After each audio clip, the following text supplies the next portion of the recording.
Interior ડિઝાઇનિંગમાં 3 BHKના 15 lakh, 2 BHKના 10 lakh, 4 BHKના 25 lakh આ જ packages છે. આમાં જ કામ કરાવવું પડશે. તમે જ્યારે ઇન્ટિરિયર ડિઝાઇનિંગ કરવા જાઓ, માર્કેટમાં કરાવવા જાઓ, ત્યારે લોકો તમને આવા પેકેજીસ આપતા હશે, પણ એકચ્યુઅલી આવું નથી હોતું. આવી રીતે કામ ન કરાવાય. કોઈ વ્યક્તિ જ્યારે 1 કરોડનો ફ્લેટ લે છે ત્યારે એ એની બધી જ મૂડી એમાં નાખી દે છે, 60-70 લાખની લોન કરાવે છે, 30-40-50 હજાર રૂપિયા મહિને હપ્તો ભરતો હોય, EMI ભરતો હોય. એ વ્યક્તિને તમે ફોર્સ કેવી રીતે કરી શકો કે 15 લાખ રૂપિયા તો ઇન્ટિરિયરના પેકેજના થશે જ? ના ભાઈ, એવું ના હોય.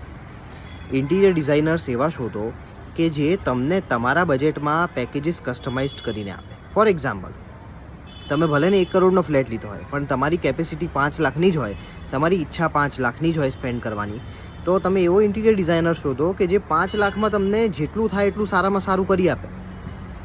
આ કોઈ દેખાદેખીની રેસ ના બનાવો. આ વસ્તુને સસ્ટેનેબલ રાખો. અધરવાઇઝ શું થશે કે ઘરમાં મેન્ટેનન્સ તો આવતું જ રહેશે. તમે 2 વર્ષ પછી નાના મોટા ખર્ચા શરૂ થઈ જ જશે. તમારે ગમે તેવું તમે મટીરિયલ કેમ ના વાપર્યું હોય, બરાબર? હેટિચની ચેનલ્સ પણ જો તમે વાપરી હોય તો એ ક્યારેક ને ક્યારેક બગડવાની. પછી તમે એને રિપેર કરાવશો, તમે માણસને બોલાવશો. એક વખત એક કારીગર જો ઘરમાં આવશે ને તો 2-2.5 હજાર રૂપિયા તો મિનિમમ લઈને જ જશે. એવું ના કરો. ઇન્ટિરિયર ડિઝાઇનિંગ દેખાદેખીમાં ના પડો. તમે તમારી બજેટ, તમારી કેપેસિટી પ્રમાણે વ્યક્તિને શોધો. વ્યક્તિને કહો કે ભાઈ મારું તો આ જ બજેટ છે.